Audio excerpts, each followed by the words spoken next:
টাকা কি একটা ফেডারেশনকে দেওয়ার মতো সক্ষমতা রাখে না? ক্রীড়ামন্ত্রী যেখানে ঘোষণা দিছে বাজেট নিয়ে প্রবলেম হলে আমরা হেল্প করব, ক্রীড়ামন্ত্রী বলছে, পার্সোনালি বলছে $20,000 থেকে $30,000 তারা ফুটবলকে সাহায্যের জন্য পার মান্থ তারা দিবে।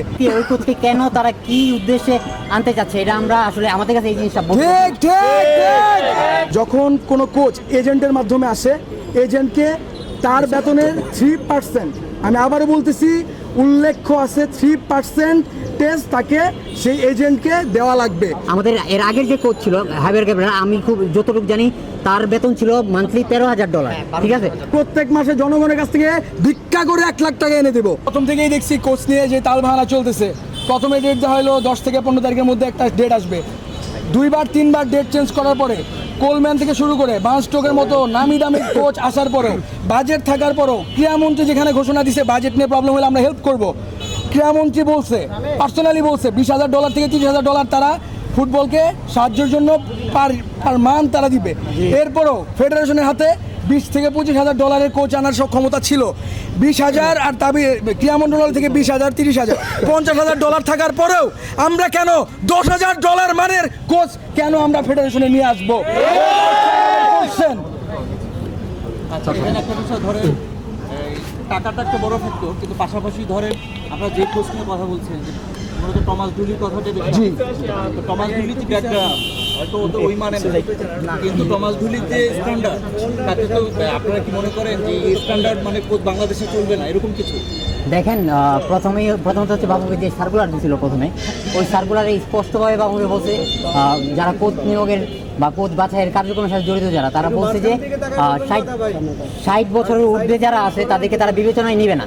কিন্তু আপনি যার কথা বলছেন তার বয়স বর্তমানে 75 বছর, ঠিক আছে, 65 বছর। তো 60 বছরের ঊর্ধ্বে যে কোচকে তারা বিবেচনায় নেবে না প্রথমেই বলছে, ওই কোচকে এখন কিভাবে তারা আরও হাই প্রোফাইল কোচ যারা ছিল তাদেরকে টপকে ওই কোচকে কেন তারা কি উদ্দেশ্যে আনতে চাচ্ছে এটা আমরা আসলে আমাদের কাছে এই জিনিসটা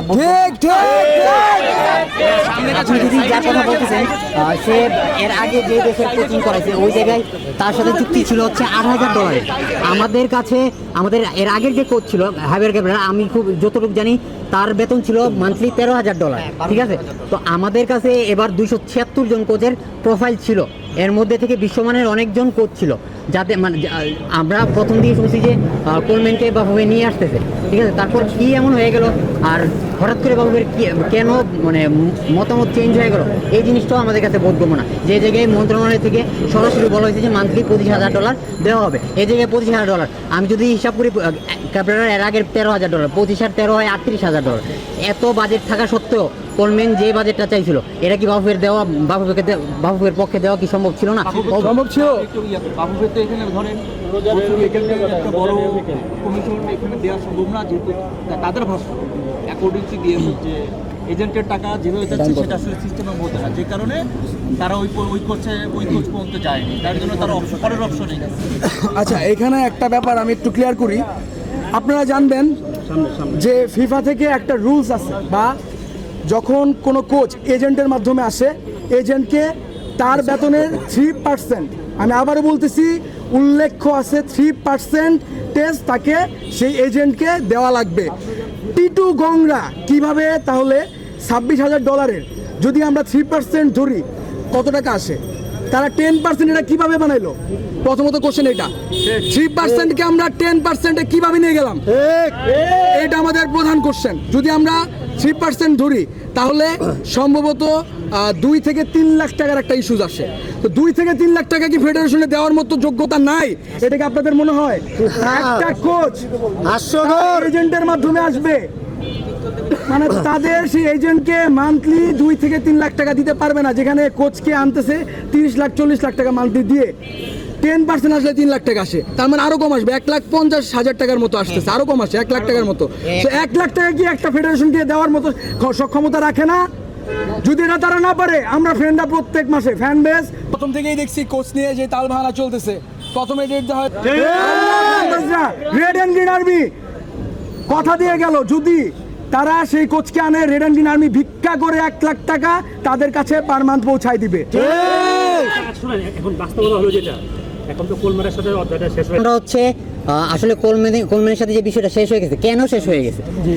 কোলম্যান তার এজেন্টের যে পার্সেন্টেজের কথা বলা হয়েছিল, বাফুফে কি আদৌ তারপর পরবর্তীতে কোলম্যানের সাথে এই বিষয়টাতে নেগোসিয়েশন করার কোনো চেষ্টা করছে, বা এদের সাথে ফার্দার কি কোনো কথাবার্তা তার সাথে মানে কথা চালাচালি কি বাফুফের হয়েছে?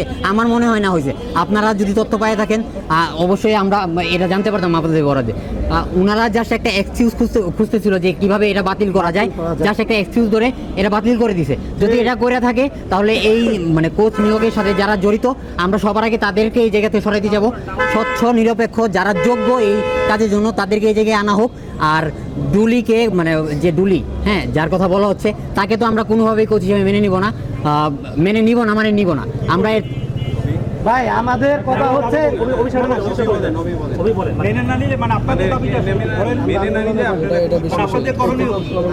পরবর্তীতে করণীয় হচ্ছে, আমরা এখন পর্যন্ত যতটুকু জানি যে মানে মন্ত্রণালয় থেকে অলরেডি বলা হয়েছে যে $25,000 দেওয়া হবে ফেডারেশনকে কোচ নিয়োগের জন্য।